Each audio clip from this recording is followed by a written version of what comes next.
দেশে করোনায় আরও ৩৭ জনের মৃত্যু, মৃতের সংখ্যা বেড়ে প্রায় ৭৫০। শনাক্ত ২,৬৯৫ জন। দাফন বা সৎকার নিয়ে আতঙ্কিত না হওয়ার পরামর্শ। এটা প্রমাণিত হয়নি যে মৃত ব্যক্তির কাছ থেকে অন্য ব্যক্তির দেহে কোভিড-১৯ ভাইরাসটি ছড়িয়েছে। ৩ ঘন্টা পরে এই ভাইরাসের আর কার্যকরতা থাকে না। পরীক্ষার রিপোর্ট পেতে দেরি হওয়ায় বাড়ছে সংক্রমণ, জনবল সংকট সহ নানা অজুহাত। হয়তো ৪৮ ঘন্টা থেকে ৭২ ঘন্টা লেগে যায়। এর চেয়ে ডবল ট্রিপল জনবল বাড়াইতে হবে। বলেছি ডিজি হেলথকে একদিন স্যাম্পল দেওয়ার পরের দিনই যেন তারা রেজাল্ট পেতে পারে। দেখছিলেন প্রধান শিরোনাম, রাতের সময়ের সঙ্গে আছি আমি জাফর সাদিক। নামের মিলে মাদক মামলায় ৩ মাস ধরে জেলে শারীরিক প্রতিবন্ধী যুবক রুবেল। ভুল স্বীকার চাঁপাইনবাবগঞ্জের শিবগঞ্জ থানার ওসির, তদন্তের নির্দেশ উচ্চ আদালতের। অভ্যন্তরীণ রুটে বিমান চলাচল শুরু হলেও যাত্রী সংকট ধীরে ধীরে বাড়ার প্রত্যাশা। স্বাস্থ্য কর্মকর্তার অভাবে বন্ধ বাকি 4টি রুট।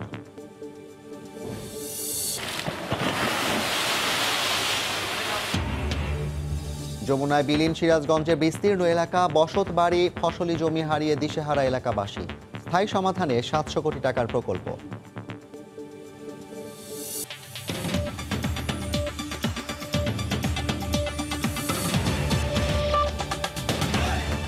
এবার করোনা পরিস্থিতির খবর। দেশে একদিনেই রেকর্ড হলো ভাইরাসে দ্বিতীয় সর্বোচ্চ মৃত্যু আর আক্রান্তের।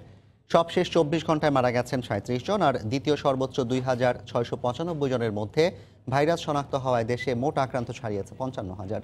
নিয়মিত বুলেটিনে স্বাস্থ্য অধিদপ্তর জানায়, লাশ থেকে করোনা ভাইরাস ছড়ানোর প্রমাণ পাওয়া যায়নি, তাই লাশ দাফন বা সৎকার নিয়ে আতঙ্কিত হওয়ার কিছু নেই। প্রয়োজন নেই আলাদা কবরস্থানেরও।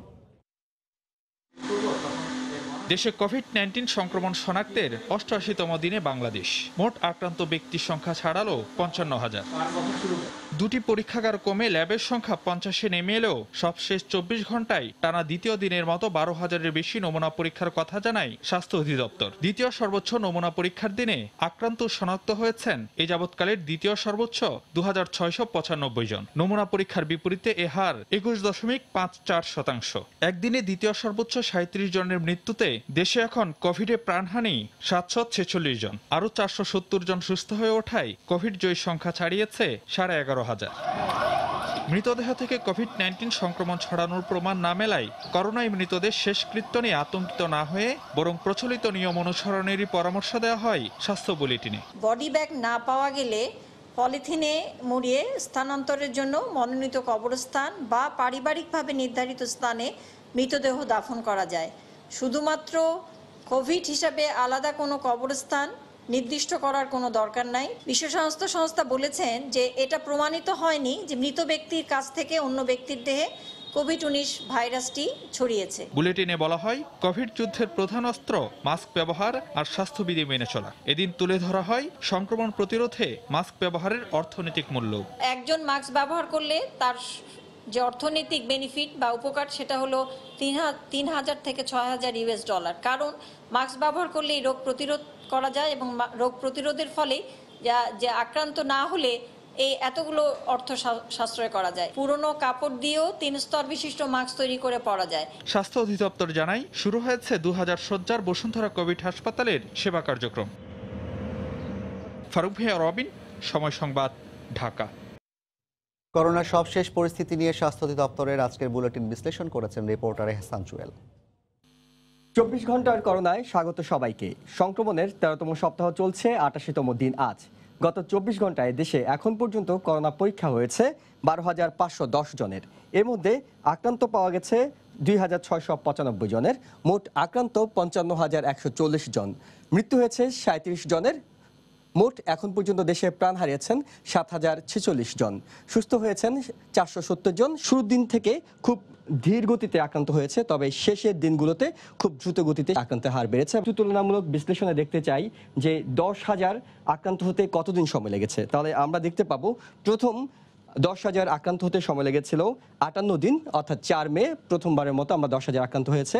এরপর দ্বিতীয়বার 20,000 পোস্টে সময় লেগেছিল 15 মে, অর্থাৎ এখানে সময় লেগেছিল 11 দিন, কিন্তু 30,000 পোস্টে সময় লেগেছে মাত্র 7 দিন, 22 মে সেটি পৌঁছে গিয়েছে এবং 28 মে 40,000 আক্রান্ত হয়েছে, অর্থাৎ মাত্র 6 দিনের ব্যবধানে 10,000 আক্রান্ত সংখ্যাটা বেড়েছে এবং সবশেষ 2 জুন অর্থাৎ 5 দিনের ব্যবধানে 50,000 আক্রান্ত হয়েছে। পরীক্ষার হার এবং আক্রান্তের সংখ্যা বিবেচনা করি সবশেষ 7 দিনে, তবে আমরা দেখতে পাবো এই সংখ্যাটা মোটামুটি 20% কাছাকাছি উঠানামা করছে। সবচেয়ে বেশি হয়েছে গত 7 দিনের মধ্যে আমরা দেখতে পাই 29 মে 22.33%। এখন পর্যন্ত 700-এর উপরে মারা গেছে। সেই 700-এর উপরে মারা যাওয়ার সংখ্যাটা কিভাবে বেড়েছে, অর্থাৎ প্রথম 100 জন পোস্টে কিন্তু সময় লেগেছিল 44 দিন, কিন্তু পরবর্তীতে সেটি কিন্তু খুব দ্রুত বাড়ছে। 100 জন মারা গিয়েছেন 20 এপ্রিল, 200 জন মারা গেছেন 8 মে, 300 জন মারা গেছেন 16 মে, 400 জন মারা গেছেন 21 মে, 500 জন মারা গেছেন 25 মে, 600 জন মারা গেছেন 30 মে এবং সবশেষ 3 জুন আমরা জানি যে সেটি 700-এর উপরে। সবশেষ 24 ঘন্টায় যারা মারা গেছেন সেই 37 জনের মধ্যে আমরা দেখেছি সবচেয়ে বেশি মারা গেছেন 51 থেকে 60 বছর বয়সী 12 জন এবং 61 থেকে 80 বছর বয়সী সেখানেও 16 জন। এইভাবে শুরুর দিকে খুব ধীর গতি থাকলেও এখন কিন্তু খুব উচ্চ হারে আক্রান্ত এবং মৃত দুটি সংখ্যাই বাড়ছে, যেটি এক ধরনের আশঙ্কার বিষয় হয়ে দাঁড়িয়েছে। এখন পর্যন্ত এই ছিল করোনা 24 ঘন্টার সবশেষ খবর। করোনা পরীক্ষার রিপোর্ট পেতে বেশ কয়েকদিন লেগে যাওয়ার কারণে দেশে করোনা সংক্রমণের ঝুঁকি ক্রমেই বাড়ছে বলে মনে করেন বিশেষজ্ঞরা। এ অবস্থায় রিপোর্ট দিনে দিনেই দিতে স্বাস্থ্য অধিদপ্তরকে তাগিদ দিয়েছে মন্ত্রণালয়। তবে জনবল সংকট সহ নানা কারণে ফলাফল পেতে দেরি হওয়ার কথা জানিয়েছেন সংশ্লিষ্টরা। প্রসূন আশিসের রিপোর্ট। দেশে করোনা রোগী শনাক্তকরণে পরীক্ষাগারের সংখ্যা 1টি থেকে 52টিতে উন্নীত হয়েছে। এরপরও নমুনা সংগ্রহ, পরীক্ষা নিরীক্ষা এবং ফলাফল পাওয়া নিয়ে এখনো রয়েছে নানা জটিলতা। বিশেষ করে পরীক্ষার জন্য নমুনা দেওয়ার পর সময় মতো ফলাফল না পাওয়ায় আক্রান্ত ব্যক্তির মাধ্যমে এ সময়ের মধ্যে সবার অজান্তেই অনেকে সংক্রমিত হচ্ছেন। সংশ্লিষ্টরা বলছেন, জনবল সংকট আর পরীক্ষায় ব্যবহৃত যন্ত্রপাতির সক্ষমতার অভাবেই ফলাফল পেতে কয়েকদিন লেগে যাচ্ছে। পরীক্ষার ফল পেতে দেরি হওয়ার বিষয়টি নিয়ে উদ্বেগ প্রকাশ করছেন বিশেষজ্ঞরা। সংক্রমণের ঝুঁকি থাকে এবং এটা একটু মারাত্মক ব্যাপার, এ নিয়ে সবাই কনসার্ন। রেজাল্ট তো মাঝখানে একটা দিন দিয়ে তারপরের দিন এটা দিয়ে দেওয়া উচিত। আমাদের এখানে হয়তো ধরেন 48 ঘন্টার মতো লেগে যায়। আইপিএইচ বা ন্যাশনাল ল্যাবেও হয়তো 48 ঘন্টা থেকে 72 ঘন্টা লেগে যায়। এর চেয়ে ডবল ট্রিপল জনবল বাড়াইতে হবে। তাদের মতে, সন্দেহভাজন হলেই পরীক্ষার ফল না পাওয়া পর্যন্ত তাকে অন্যের সংস্পর্শ এড়িয়ে চলা উচিত। যে ওখানে যাচ্ছে সে যে নিজেই সন্দেহ করেই তো যাচ্ছে। ইন দি মিন টাইম কিন্তু ওরা নিজেকে সেলফ কোয়ারেন্টাইনে রাখবে। আপনি যদি সন্দেহজনক রোগী হন, আপনি যদি স্যাম্পল দিয়ে থাকেন, তাহলে আপনি নিজেকে বাড়িতে আলাদা করে রাখেন। এদিকে নমুনা সংগ্রহ ও পরীক্ষা নিয়ে এখনো কিছু অব্যবস্থাপনার কথা স্বীকার করে এখন থেকে 24 ঘন্টার মধ্যেই করোনা পরীক্ষার ফল প্রকাশের তাগিদ স্বাস্থ্য মন্ত্রণালয়ের। ম্যানেজমেন্টে হয়তো কিছুটা সমস্যার সম্মুখীন কখনো কখনো হয়েছে। যারা স্যাম্পল কালেকশন করে তারা অনেক সময় টিউবের গায়ে যেখানে প্রপারলি নাম, ঠিকানা, আইডি নাম্বার লিখতে হয়, অনেক সময় তারা হয়তো কিছু কিছু ভুল করেছে। বেশিরভাগ ক্ষেত্রে কিন্তু একদিন দিলে তারপরের দিনে কিন্তু ফলাফলটা আসার কথা বলেছে ডিজি হেলথকে। একদিন স্যাম্পল দেওয়ার পরের দিনে যেন তারা রেজাল্ট পেতে পারে। যে কারণেই হোক, নমুনা পরীক্ষার ফলাফল দেরিতে দেওয়ার বিষয়টি কোনোভাবেই কাম্য নয় বলেও জানান এই কর্মকর্তা।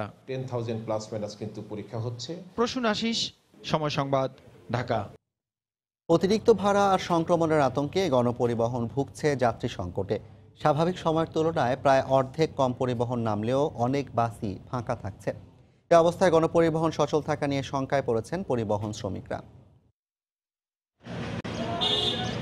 গাবতলী আন্তজেলা বাস টার্মিনাল থেকে শতাধিক বাস কোম্পানি প্রতিদিন সচারেক ট্রিপ দেয়। সাধারণ ছুটির পরে করোনাকালে সরকারি নিয়মে যাত্রী নেওয়া যাবে প্রতি 2 সিটে একজন। তার উপর 40 ভাগের মতো বাস নামেনি। তারপরও চলছে যাত্রীর খরা। পাশাপাশি আছে নির্ধারিত ভাড়ার চেয়ে অতিরিক্ত টাকা আদায়ের অভিযোগ। সরকারি নিয়মে চলতেছে, আবার কিছু কিছু জায়গায় যে সরকারি নিয়মের বাইরেও চলতেছে। আগে তো ছিল 500, এখন একটু 200 বেশি যাচ্ছে। আগে 500 ছিল, এখন 1100 নিল। আজকে আমার সৈয়দপুর 1100 নিল। টার্মিনালের পার্কিং বাবদ এই কেবল 40 টাকা করে রাখছে। আমি বলছি এটা সব বন্ধ সরকারি থেকে, এখনো কির জন্য নাও। তারপরে বলতে না, এটা আমাকে দিতে হবে টার্মিনালের বাবদ। যাত্রী একেবারেই নাই বলতে চলে। 20 জন বেচার কথা, গাড়িতে প্রতি গাড়িতে 10 জন, 11 জন, 8 জন এভাবে যাচ্ছে আর কি। চলাচল যারাই করতেছে নিতান্তই যাদের বিশেষ প্রয়োজন তারাই। তারপর ভাড়ারও একটা ব্যাপার আছে। রাজপথ জুড়ে থাকা গণপরিবহনের জট স্বাভাবিক ঢাকার আমেজ দিচ্ছে বটে, তবে ভেতরে কিন্তু যাত্রীর আকাল। পেটের দায়ে পথে নামা যাত্রী আর পরিবহন শ্রমিকরা মনে করে এর পেছনে দায়ী আতঙ্ক আর অতিরিক্ত ভাড়া। ভাড়ার সাথে আমাকে 20 টাকা, এখন বললো যে 40 টাকা। ফার্মগেট হইতে বঙ্গ মার্কেট 15 টাকা ভাড়া, আগে ছিল 10 টাকা। আতঙ্কের কারণে ভাড়া না, জীবনের মূল্য তো বেশি। আগে তো এই সময় মোটামুটি গাড়ি চালানো চলতো, কিন্তু এখন আসলে গাড়ির তেলের টাকাই হয় না সারাদিনে। ভাড়া আছে 45 টাকা, 72 টাকা, আমরা 70 টাকা রাখতেছি। 23 জনের জায়গায় কখনো 18 জন, কখনো 15 জন, কখনো 10 জন। গণপরিবহনে স্বাস্থ্যবিধি নিশ্চিত করতে প্রতিদিনই যোগ হচ্ছে নানা উদ্যোগ। তাতেও কি যাত্রীর আতঙ্ক দূর হবে, সে সংশয় থেকেই যাচ্ছে। ওমর ফারুক, সময় সংবাদ, ঢাকা। 4 স্তরের সুরক্ষা নিশ্চিত করে ট্রেনে চলছে যাত্রী পরিবহন। যাত্রী সংখ্যা বেড়ে যাওয়ায় 8টির সঙ্গে নতুন করে যুক্ত হয়েছে আরও 11টি আন্তনগর ট্রেন। তবে বন্ধ রয়েছে মেইল, কমিউটার ও লোকাল ট্রেন। অন্যদিকে নৌ রুটে চলছে চরম অব্যবস্থাপনা। তবে ঢাকা সদরঘাটে আজ পরিস্থিতির কিছুটা উন্নতি দেখা গেছে। বিস্তারিত রিপোর্টে। বুধবার সদরঘাটে ছিল করোনা স্বাস্থ্যবিধি মানার কড়াকড়ি। জীবাণুনাশক স্প্রে করার পাশাপাশি মাস্ক ছাড়া ভেতরে প্রবেশ করতে দেওয়া হয়নি কাউকে। মাপা হয়েছে শরীরের তাপমাত্রাও।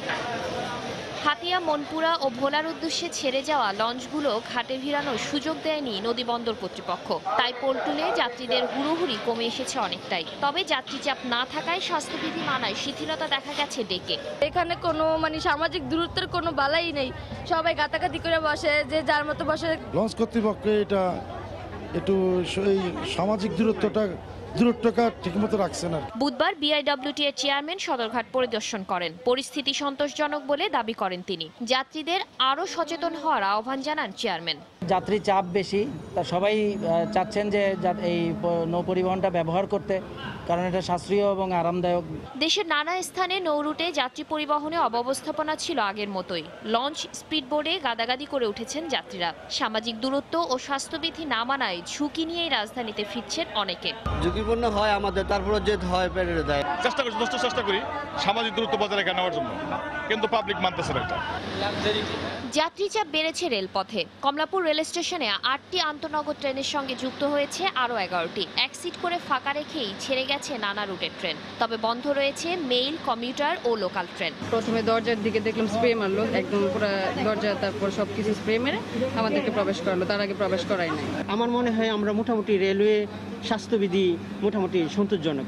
রেল কর্তৃপক্ষ জানায় স্বাস্থ্যবিধি রক্ষায় ট্রেনের শিডিউলকে 3টি ভাগে ভাগ করা হয়েছে। যাত্রীদেরও কিছু দায়িত্ব আছে, যাতে নিজেরা তাদের স্বাস্থ্য সুরক্ষার বিষয়গুলো এবং স্বাস্থ্যবিধি মেনে চলা এবং সামাজিক দূরত্ব বজায় রেখে যাতে চলাচল করে।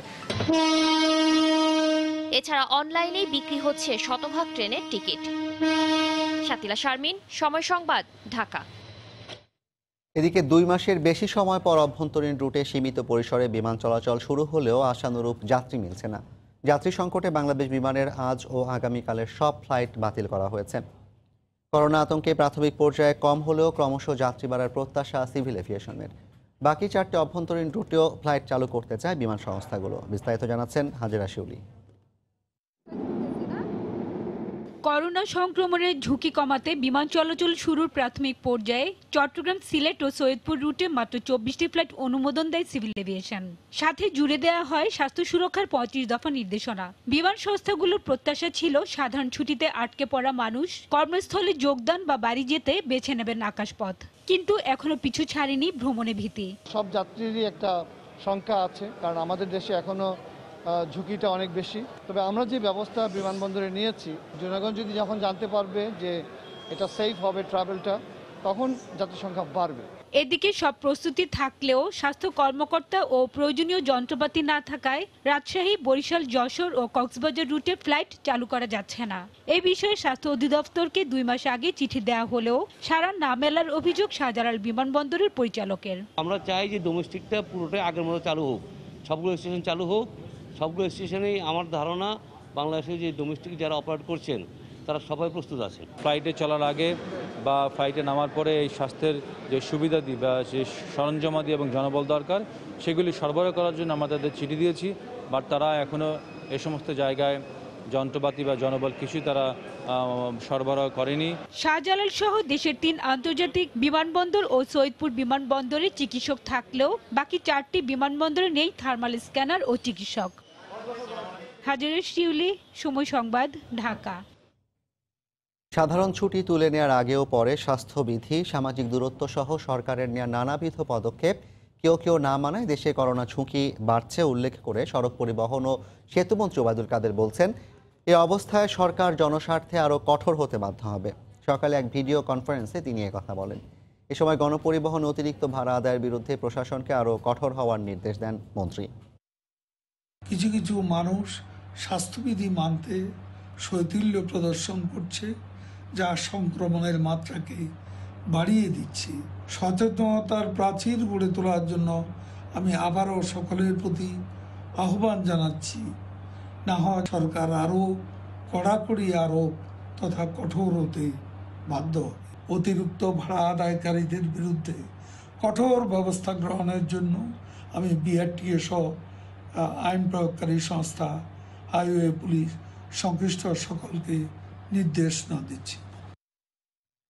করোনা পরিস্থিতি নিয়ন্ত্রণের বাইরে চলে যাওয়ায় সরকার সবকিছু খুলে দিয়েছে বলে মন্তব্য করেছেন বিএনপির মহাসচিব মির্জা ফখরুল ইসলাম আলমগীর। বিকেলে রাজধানী সেগুন বাগিচায় ডিআরইউতে আয়োজিত নাগরিক ঐক্যের অনুষ্ঠানে ভিডিও বার্তায় তিনি কথা বলেন। এ সময় তিনি বলেন, সরকারের কাছে ব্যবসায়ী ও আমলাদের মূল্য যতটা রয়েছে, জনগণের মূল্য তার ছিটে ফোঁটাও নেই।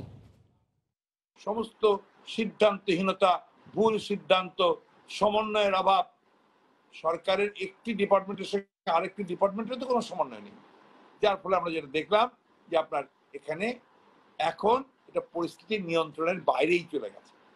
পরিস্থিতি যখন নিয়ন্ত্রণের বাইরে চলে গেছে, তখন তো সরকারকে এখন ছেড়ে দিতেই হবে, ফি লিল্লাহ করে দিতে হবে। তাই করেছে তারা। এখন তাদের কোনো আপনি ভূমিকা দেখবেন না। করোনার কারণে নটরডেম, হলিক্রস, সেন্ট জোসেফ ও সেন্ট গ্রেগরি ক্যাথলিক চার্চ পরিচালিত ঢাকার 4টি শিক্ষা প্রতিষ্ঠানকে নিজস্ব প্রক্রিয়ায় 2020-21 শিক্ষাবর্ষের একাদশ শ্রেণীতে শিক্ষার্থী ভর্তির যে অনুমতি দেওয়া হয়েছিল তা স্থগিত করেছে শিক্ষা বোর্ড। আজ মাধ্যমিক উচ্চ মাধ্যমিক শিক্ষা বোর্ডের কলেজ পরিদর্শক অধ্যাপক ডক্টর মোহাম্মদ হারুনুর রশিদ এর সই করা এক বিজ্ঞপ্তি আদেশটি স্থগিত করা হয়। মাত্র একদিন আগেই ঢাকা শিক্ষা বোর্ড এক আদেশে এই 4টি কলেজকে 20 জুনের মধ্যে একাদশ শ্রেণীতে শিক্ষার্থী ভর্তি প্রক্রিয়া শেষ করে বোর্ডকে জানাতে বলেছিল। 31 মে প্রকাশিত এসএসসি ও সমমানের পরীক্ষার ফলাফলে 82.87% শিক্ষার্থী উত্তীর্ণ হয়েছে। এরাই এবছর একাদশ শ্রেণীতে ভর্তি হবেন। রাজশাহীর বাজারে উঠতে শুরু করেছে বেশ কয়েক জাতের আম, তবে করোনার কারণে আম বাজারজাত করা নিয়ে শঙ্কায় আছেন ব্যবসায়ীরা। এই সংকটের কথা মাথায় রেখে স্থানীয় প্রশাসন রাজশাহী থেকে ঢাকায় স্বল্প মূল্যে আম পাঠানোর জন্য আগামী 5 জুন থেকে বিশেষ ট্রেন চালুর উদ্যোগ নিয়েছে। এতে লাভবান হবেন বাগান মালিকরা, এমনটাই বলছেন গবেষকরা। সাইফুর রহমান রকি জানাচ্ছেন বিস্তারিত। রাজশাহী অঞ্চলের বাগানগুলোতে পরিপক্ক হতে শুরু করেছে আম। এ কারণে আম ভেঙে তোলা হচ্ছে রাজশাহীর বানেশ্বর হাটে। তবে করোনা ভাইরাসের প্রাদুর্ভাবের কারণে বাইরের ব্যাপারীর সংখ্যা এবার কমে গেছে বলে জানান বিক্রেতারা। মানে কিনলেও বেচা যাচ্ছে না, গৃহস্থরাও বেচতে যাচ্ছে না, এত কম দামে আম, এই অবস্থা। বাইরে আম পাঠানো একটু সমস্যা হচ্ছে, তো গাড়ি যোগাযোগ কম, এই 2 দিন হলে খুলে দিয়েছে গাড়ি, এই জন্য এখন পাঠাচ্ছি হালকা পাতলা করে। এছাড়া হাটে ক্রেতার সংখ্যাও কম থাকায় বেচাকেনাও একেবারে কম বলে জানান তারা। বেচাকেনা হচ্ছে না, আমের দাম খুবই কম, এই জন্য আমরা বিপাকে পড়ে গেছি আর কি। বর্তমানে লকনা আম প্রতিমন বিক্রি হচ্ছে 900 টাকায়, হিমসাগর আম বিক্রি হচ্ছে 1800 টাকায়, গুটি আম প্রতিমন বিক্রি হচ্ছে 700 থেকে 800 টাকায় এবং গোপালভোগ আম বিক্রি হচ্ছে 2400 টাকা মন দরে। হাটে আম কিনতে আসা ক্রেতারা বলছেন এখানে মানা হচ্ছে না সামাজিক দূরত্ব, এ কারণে ছড়িয়ে পড়তে পারে করোনা ভাইরাসের সংক্রমণ। বেশ কিছু মানুষ স্বাস্থ্যবিধি মানতেছে, অনেকে মানতেছে না। অল সাইড থেকে এখানে মানুষ আসছে, সেখানে কি বলে অনেক ঝুঁকিপূর্ণ। এই সাইডটা প্রশাসনিকভাবে নজর দেওয়া উচিত।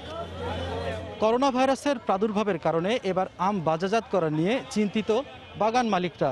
এই সংকটের কথা বিবেচনা করে আগামী 5 জুন থেকে ট্রেনে রাজশাহী থেকে ঢাকায় মাত্র 2 টাকা কেজিতে আম পাঠাতে পারবেন ব্যবসায়ীরা, এমনটাই জানিয়েছেন ফল গবেষণার সাথে জড়িত কর্মকর্তারা।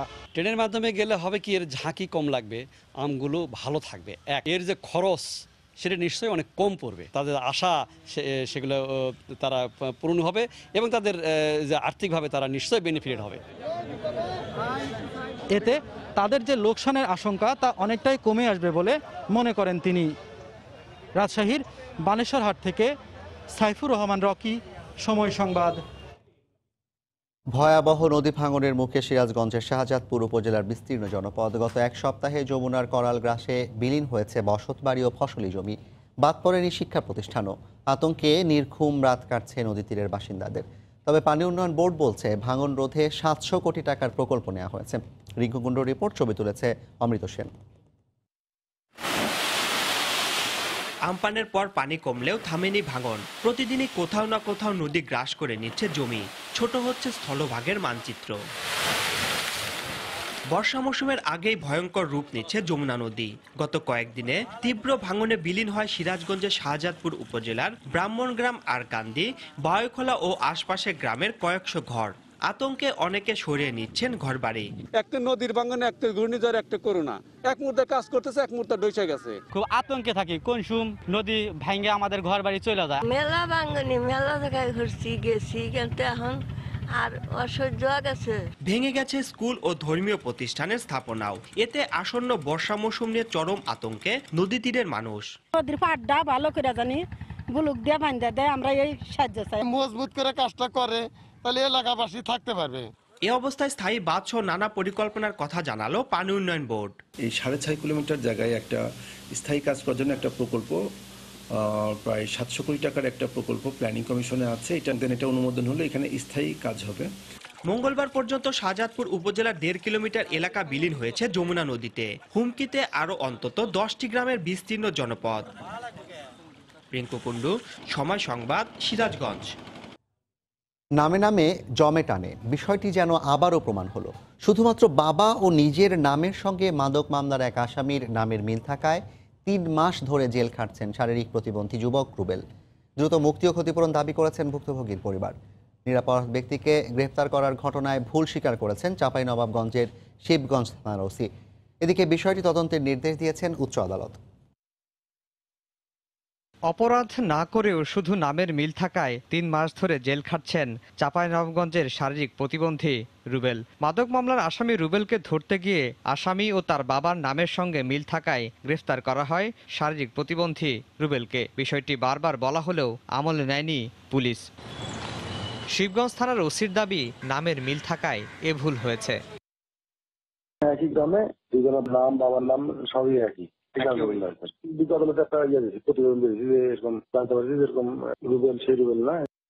এ ঘটনায় জড়িতদের আইনের আওতায় আনার দাবি জানিয়ে শারীরিক প্রতিবন্ধী ছেলের মুক্তি চেয়েছেন তার পরিবার।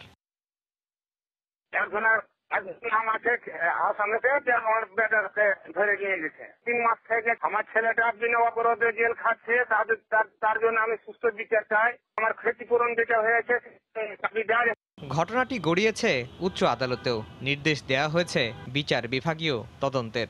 চাঁপাইনবাবগঞ্জের চিফ জুডিশিয়াল ম্যাজিস্ট্রেটকে নির্দেশ প্রদান করেন এই মর্মে যে এরই ভিত্তিতে দ্রুত আইনগত পদক্ষেপ গ্রহণ করেন এবং একটি নির্ধারিত সময়ের পরে মহামান্য হাইকোর্ট বিভাগকে কি পদক্ষেপ নেওয়া হয়েছে এই মর্মে অবহিত করা হয়।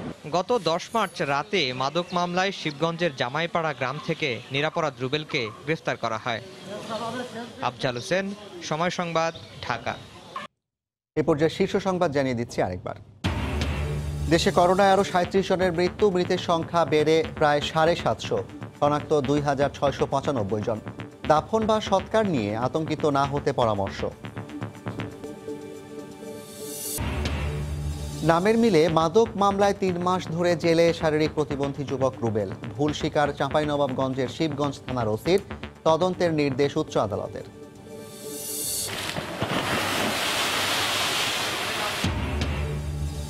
যমুনার ভাঙনে বিলীন সিরাজগঞ্জের বিস্তীর্ণ এলাকা, বসতবাড়ি, ফসলি জমি হারিয়ে দিশেহারা এলাকাবাসী। স্থায়ী সমাধানে 700 কোটি টাকার প্রকল্প। এই ছিল রাতের সময়। আপনার মোবাইলে সময় সংবাদ দেখতে ও সব খবর পেতে ডাউনলোড করুন সময় অ্যাপ। সঙ্গে থাকুন সময়।